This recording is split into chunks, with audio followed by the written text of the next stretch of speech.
Hey, friendo, Steve here. And Larson. Welcome back to Going in Raw, the only pro wrestling podcast you need to be listening to right here, youtube.com/Steve and Larson, and available wherever podcasts can be found.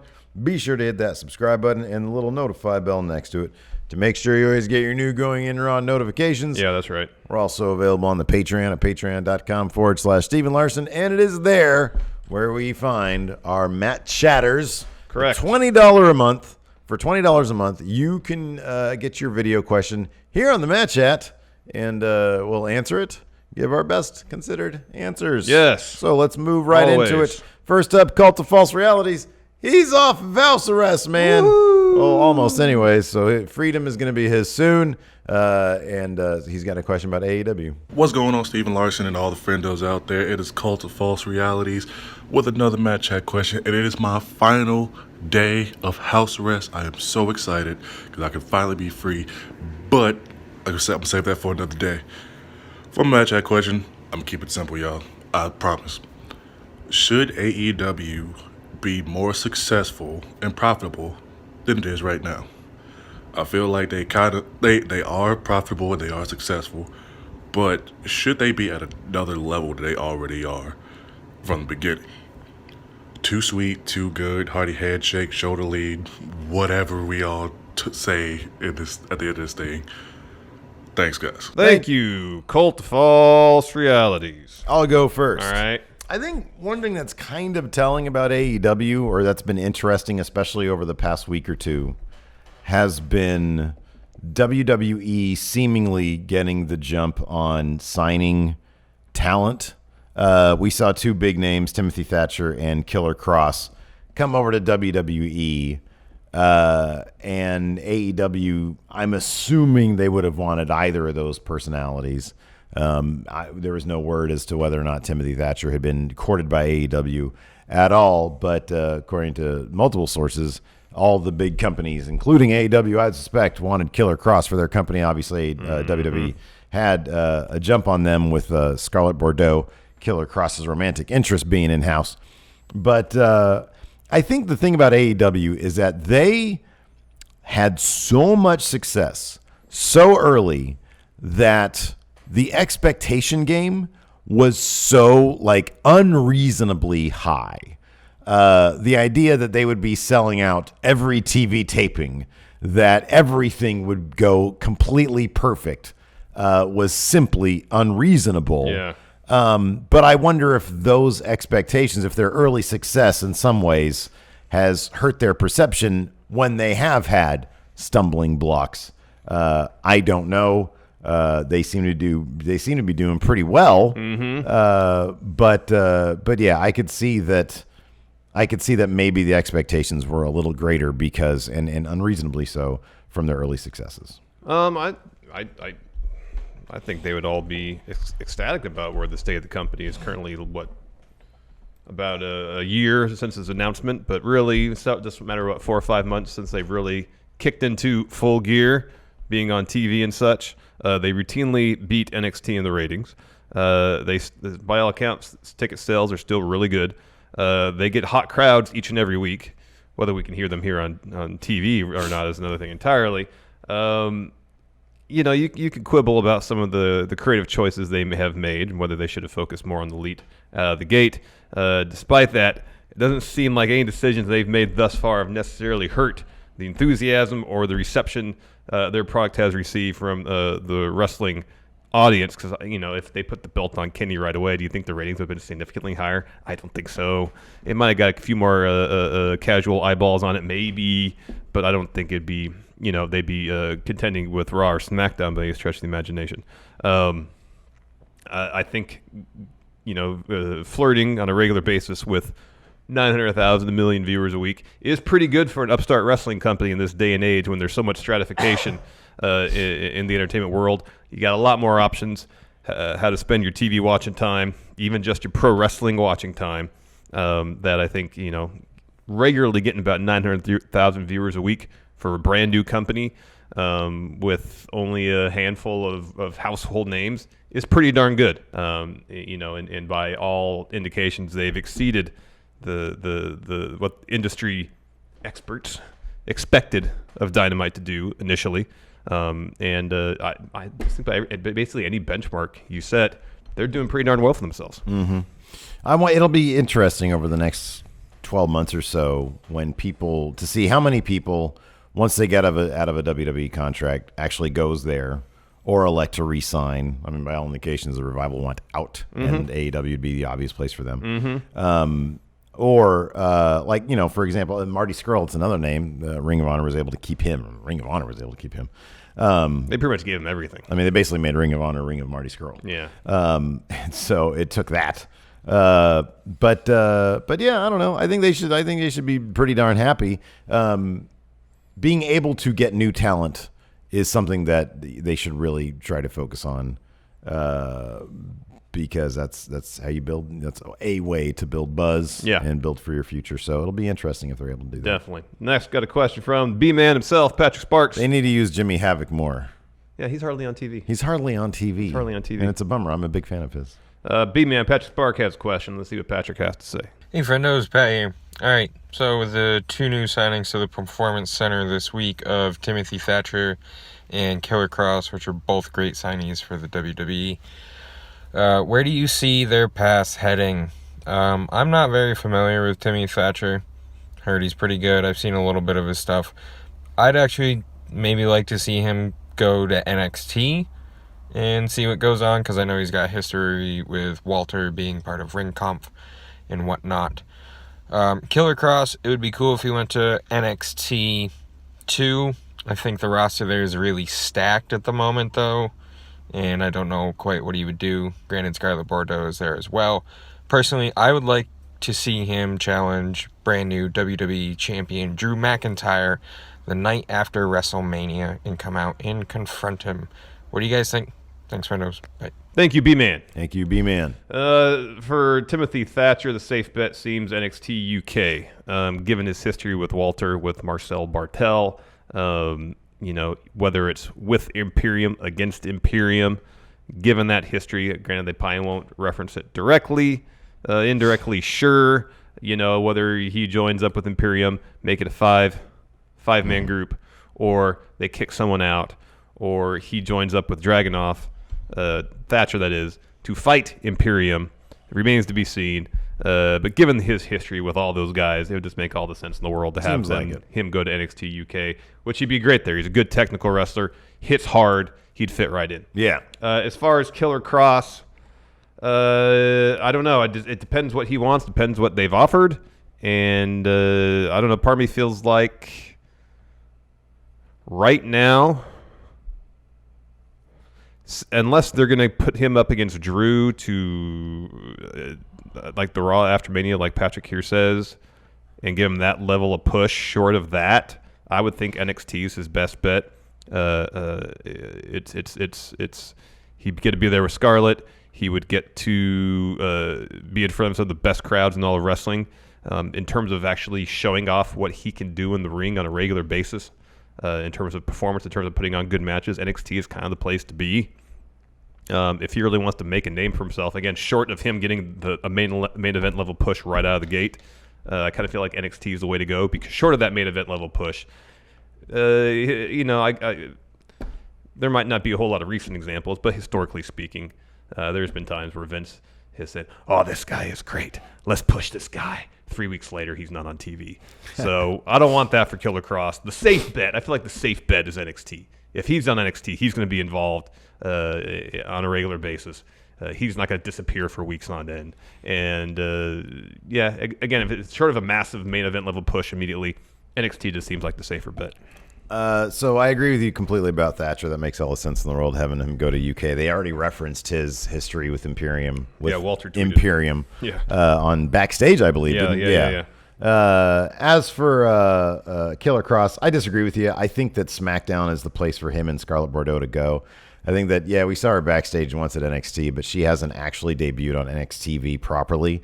And I don't know if that was because they were waiting to see if they could get him to debut them sort of as a couple, kind of a more vicious version. I think it'd be cool if it was like a more vicious version, like a grittier, cooler version of what we had with the Canellises. Yeah. Where it's not hokey, but there's still a couple who's hot and stuff, you know. And I think SmackDown's the perfect place. I don't think he needs a main event push. I think he needs an upper mid-card push. It wouldn't surprise me if that's what they promised him. If he goes after the IC title on SmackDown, SmackDown is really it's embarrassing how like their roster stacks up against Raw's. Raw's roster is just absolutely insane. Like the fact that Lashley's not on SmackDown. There's so many people on Raw that should just be on SmackDown because it's like, man, it's an embarrassment of riches they have with that roster. So SmackDown, and I do think that him and especially Scarlett Bordeaux, I think they could create a lot of buzz around themselves on SmackDown as a really good act. There's one thing Vince McMahon won't pass on.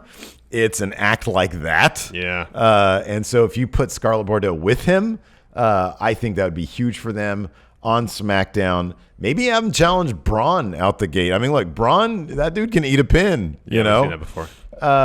Here's the thing, too. Sorry to interrupt you. Give him the IC title. Given the nature of their announcement, I don't know, and granted, it's uncharted waters to a degree. Someone who's signed with WWE with the expectation they'll debut on the main roster for them to be announced as reporting to the Performance Center. Yeah, sure. You know, because usually when someone says, when that's reported, they're reporting at the Performance Center starting, you know, whenever. They're at the Performance Center, they're in NXT. Yeah, it's been when's the last time somebody debuted on main roster? Probably Canellis and Maria that I can think of. Yeah, you're probably right. Yeah. And then also, but then there's this. Usually a name of his stature, when they sign NXT, they don't announce it. They show up at TakeOver. TakeOver's next weekend. It's kind of surprising. Maybe just the news of Thatcher getting out. They're like, well, they're going to find out Killer Cross is here too. I don't know. Maybe they kind of preemptively made the announcement based on the fact that Thatcher being at the PC had already been leaked. Yeah, I don't know. I don't know. But I think that, like me personally, I'd say put the guy on SmackDown. They need him. And I think he could do really, really well there. I really want to see Killer Cross versus Matt Riddle. I think that'd be great. I just don't know. I mean, my thing is I've seen my fair share of Killer Cross matches. I don't necessarily see him. He comes off to me as a main roster guy. I'm not sure. Imagine this, though. This dude is already in fantastic shape. What's the one thing that happens when you go to the PC? You get super jacked, man. You get like in way better shape. Yeah. So imagine him optimized Killer Cross. That could be pretty crazy. I don't know, and I know that like the PC will also, the Performance Center also helps you step up your wrestling game quite a bit. Yeah. I'm not sure that he's like a takeover guy. I don't know that he's like super wrestler guy. I've never seen that aspect of him in the matches that I've seen, but maybe it's there. I don't know. I see him as a main roster act. He's got big money written on him, not necessarily reminiscent of Randy Orton in a lot of ways. Yeah, he doesn't really have, oh man, let's go watch his 5-star match at TakeOver. To me, he's like, holy crap, did you see that couple on SmackDown? That was great stuff. He seems like a Fox guy, you know? So that's where I'm coming from with Killer Cross. I think they'll probably keep his name, too. I don't think there's going to be any problem with the name Killer. Yeah. I'd be surprised if they change it. Next, new Matt Chatter. The good doctor. The good doc. Yeah, Doc Hensler. Yeah. Let's see what the good doctor has to say. All right. Hey, Stephen Larson. This is Doc Hensler here with my Matt Chat question. So, since it's WrestleMania season, and there have been a lot of really good hype-up videos prior to matches, what's your favorite? There's been some really good ones with The Rock and John Cena 2, and HBK Undertaker 2. So what's y'all's favorite? Because there's been some really good ones that have got me really excited for some of the WrestleMania matches. So thanks. Thank you, Dr. Hensler. Thank you, Doc. Go ahead. Traditionally it's been, I'll give one classic one and one more recent one. My Way or the Highway, the Stone Cold Rock one. Although it's funny, like when I watch it back, they kind of reuse the same footage over and over again. I feel like they didn't there wasn't a huge build to that match. There was like one in-ring confrontation where they have beers and there's beer flying all over the place. Yeah, it's kind of it's like Rashomon. It's one incident they're replaying from different angles. Yeah, but that being said, that song was made for this feud, so it was really good. And then one that I just saw, we both did a little bit of research on these.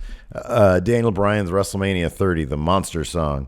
is actually really, really good video package. They did a really good job. It sounded like Imagine Dragons.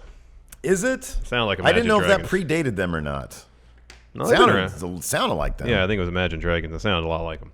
I'm going with Undertaker HBK, the video package, hyping up their final Mania match at Mania 26, I believe. It was them. Man, what a hell of a way to get to the heart of get to the emotional core of that story. Mm-hmm. Pet Shop Boys. Good no, stuff. actually, it wasn't. It was Placebo covering. Hella sounds like Pet Shop Boys. A little bit, yeah. Yeah. Covering Kate Bush's Running Up That Hill. Fantastic song. Yeah, just really getting to the emotional core of what's going on with that story. Perfectly edited.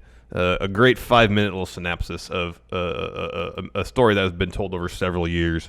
Fantastic stuff. That gets the nod for me. It's also one of my favorite matches ever. That helps too. Good stuff. Good stuff. Next, Christopher Rampersad. Oh, boy. Christopher had himself a good Super Bowl, it looks like. Let's see what he had to say. It seems like it. Oh, Steven Larson. So, I'm just celebrating the Super Bowl. I'm excited at who just won. I just smoked some good weed just now. So my question is, how do you book an NXT Elimination Chamber match? Pick your 6 guys and who go over. Thank you, Christopher. Thank you, Christopher. Fun question. So, oh, man. NXT Elimination Chamber. Enjoying the He's probably feeling pretty good. Feeling pretty good. Or at that moment, yeah. So Elimination Chamber, usually there's, 6 competitors in it? 6, I think? I think so. So this is what I got. It's for the NXT title. Of course, Adam Cole Baby has got to be in it. He's still champion at this particular show. True. His challengers would be Keith Lee, Matt Riddle, Yep. Okay. Peter Dune, Oh, yeah. Tommaso Ciampa, Ooh, Johnny Gargano. good stuff. A lot of great stories crossing over amongst all those individuals. Magnifique. Keith Lee wins in the very end. Okay. I'm not going to go order of eliminations, but, I don't know, Ciampa eliminates Gargano. Oh, yeah. And then, Riddle eliminates Peter Dune. Yeah, okay. And then, just go from there. Okay, cool. I'll take the women's title. Sounds good. And I'll book that. So obviously, current champion Rhea Ripley, she's in it, and she's gonna win it because she's Rhea Ripley. But of course, Bianca Belair is in there. Candice LeRae's in there. Io Shirai's in there. Her knee is fine. Casey Catanzaro's in there. Yeah. So she can do the cool stuff. The high spot. Yeah, she could be like the Kalisto. Yeah. That one year when he was doing cool stuff. He was climbing up to the top of the cage. Yeah. And then I don't know. I guess Toni Storm. Sure, she's in it too. What about Shotzi Blackheart? Yeah, she's cool, but she ain't ready for Elimination Chamber yet, man. She can patrol the outside of the chamber in her little tank. In her little tank, yeah. How about that? That works. That's good. So yeah, eliminations. Let's see here. Bianca eliminates Casey. Candice eliminates Io. Yeah. Tony eliminates Bianca, and then Rhea eliminates Candice. Something like that. Was no one eliminated Tony yet, I don't think.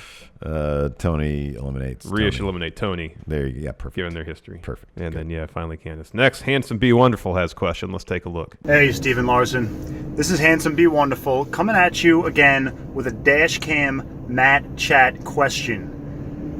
This week, I want to hear you guys have a discussion about Superstar's theme music, specifically the sound effects that kick off those songs and really pop the crowd.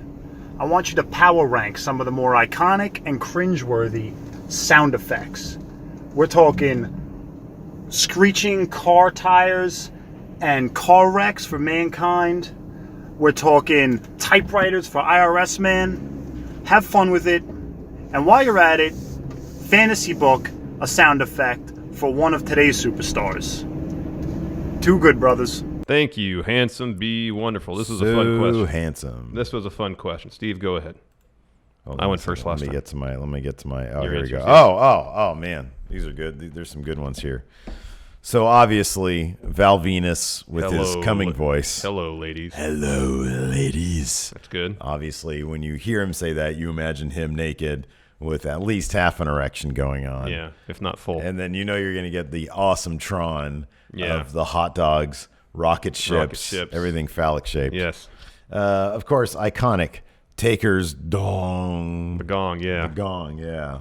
Not Taker's dong. That was Val Venus. Val Venus, yes. That's Val Venus territory. Taker's gong.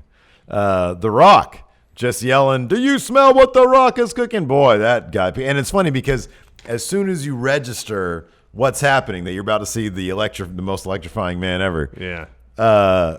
Like the actual music. Doon, doon. Oh, you love it. Yeah. You love it. Obviously, the best of all time, that was your first answer. Stone here. Cold's The Glass Breaking. The Glass Breaking is the best of all Can't time. top that one. For sure. There's 2 theme songs that have like Screeching Tires. Mankind's, of course, is also followed by Crash, whereas Razor Ramon's is not. Well, you also got Diesel, doesn't Diesel, he? he has a honk, yeah. The honk, yeah. That little stinger before Vince's theme starts. As soon as that hits, everybody knows exactly what song it is, and everybody pops. It's the yeah. No chance. Two personal favorites of mine. DDP, beginning of his WCW theme, but you'd hear that self high five. Mark out. I love me some DDP. Absolutely. Finally, This might be the personal best. the howl that favorite. precedes the Wolfpack Dun, theme. dun, and then like it's like a MIDI keyboard or something. Dun, dun, dun, dun, dun, dun, dun. Yeah, it's like a little Casio Yeah, exactly. with those hi hats hit. Anyways, next got a question from Rich. Take it away, Rich. Brendo's Rich the Smash Bro here, catching up on some network stuff, and I'm watching Ride Along.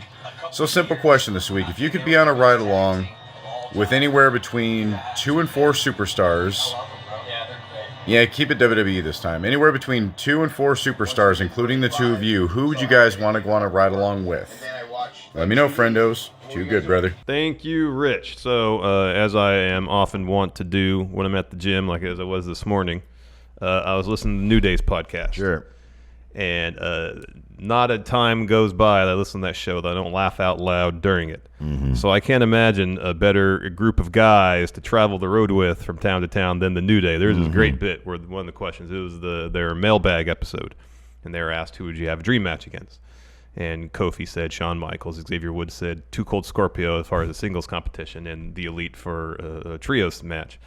And then Big E said he wants to have a match with Goldberg because he wants to see 2 huge guys in the ring slapping meat. That's good. And it's just hilarious how he put it out. And then I think it was Kofi said, "Oh, for the trios match, would you want 3 Goldbergs?" And he goes, "You're damn right, I would." That's funny. It was fantastic.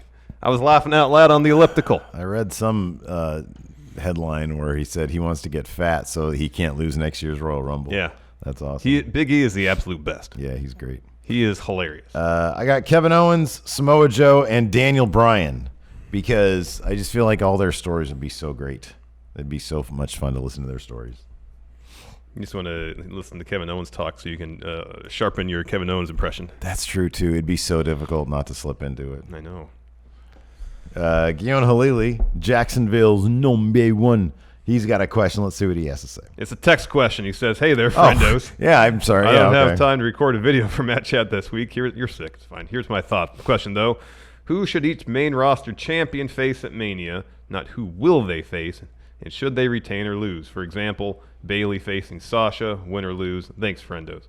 I got mine all laid out here, so I'll just go ahead and go. I'll do a quick lightning round this. Brock versus Drew. Drew goes over. This is on Raw here. Becky versus Shayna. Shayna goes over. Andrade versus Alistair. Alistair goes over. Seth and Buddy still tag champions. Probably won't happen. That's what I'm saying. Versus Owens and Joe. Owens and Joe go over. Joe's first WWE championship is tag team championship. That's good. I think that's all the titles on Raw, right? On SmackDown, Fiend versus Roman. Fiend goes over. Bayley versus Sasha. Sasha goes over. Miz and Morrison, who might win those tag titles at Crown Royal, against the New Day. Culmination of their feud. New Day goes over. Braun versus Baron Corbin for the Intercontinental title. Braun goes over. I'm going to say this. So when Charlotte showed up, she said, "I want all the titles." So we're going to toss Bayley, Becky, And Charlotte, Rhea, Asuka, and Kairi Sane. Oh, literally all the titles. In a winner, tag titles. That's in a fine. winner take all the titles match, Charlotte wins, and she's sitting there like Ultimo Dragon. Yeah, with 12 belts. With 12 belts, or however many it would I be. think he had 16. I'd like to see Nakamura versus Daniel Bryan No, this is only champions. The question is champions. for the IC title. All right. Let me finish. Let's see here. I don't want Braun is going to do a celebrity thing, so he really shouldn't even have that IC title now. I like the idea of we sort of answered this question before. Roman taking on first Firefly Funhouse Bray, and then later in the main event, The Fiend for that Universal title, Yeah. but The Fiend wins. AOP versus the War Raiders for those Raw titles. Excuse me. The match that should happen is totally Brock versus Drew, and yeah, Drew should totally win that one. I also agree with Andrade versus Aleister Black. Aleister wins. Although getting from here to there, I don't know if that's going to happen. It's probably going to end up being Andrade versus Humberto Carrillo in the pre-show again. Probably. It could be Andrade versus Ray. They could do that one more time. And they actually do the yeah, that'd be cool. hair versus mask match. Well, Vince, according to people, Vince don't want that. Vince doesn't want that. Let's see if he can be convinced. So yeah. Otherwise, I think we covered some pretty good ground there. Asuka and Kyrie versus Alexa Bliss and Nikki Cross. Asuka and Kyrie go over. Yeah, if I had the women's tag titles on the line, I'd try to do something You different. guys really haven't built up any teams. They've done a really bad job of building. You up know, any teams. I would do Natalia and Beth Phoenix, and they'd lose. They were in the match last year for the tag titles too. Were they? Yeah. That already happened. Yeah, Right. it was Sasha and Bailey against them against the Iconics. Is that the the one? Is that the one where Beth Phoenix, the back of her, somebody shot the back of her head? That was a Royal Rumble. Oh, okay. Final text question from Luis Ariza. Has pro wrestling ever made you guys cry? When I saw our YouTube revenue go up when we were starting to do pro wrestling, I might have cried because it's like, oh my God, I'm back, baby. But what about when it went down? No, we're still in business. We're still doing pretty good. No, not really. I haven't really cried. I cry at music, and I cry at the movies, and like really well done TV. I'm not opposed to crying over fiction. I just honestly can't tell you a time where I've actually cried over pro wrestling. I got a little misty when Kofi won. Okay. I don't think I've ever, like out and out cried. Yeah. But I could feel the eyes welling up a little bit of water. Yeah. A little misty. Yeah,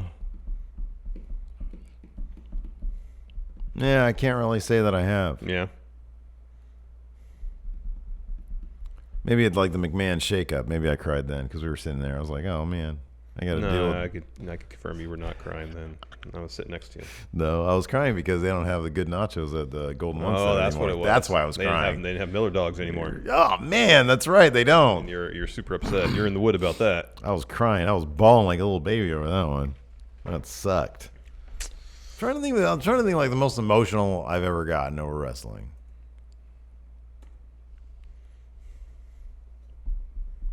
Yeah, I don't think I've ever gotten like really emotional. I don't know. Maybe Undertaker Goldberg at Crown Royal. Maybe I cried at that one. Yeah, sympathy tears for Goldberg concussing Yeah, himself. exactly. Yeah. No, I don't think I ever cried over wrestling. All right, very well. Well, that's all our questions for this week. All right, sounds good. What a great episode of Match Chat this was. Fantastic. Thank you, Ooh. everybody, so much for submitting your questions. Yep. We'll be back next week. And until then, if you want to take part, $20 a month, Patreon. You can get your questions on $20 here. cash money. Yeah. And you, too, can be a Matt Chatter. Woo. Yeah. So thank you. Prestigious. Prestigious. Yeah. You got that right. So thank you, everybody, and we'll see you next week. Goodbye. Goodbye.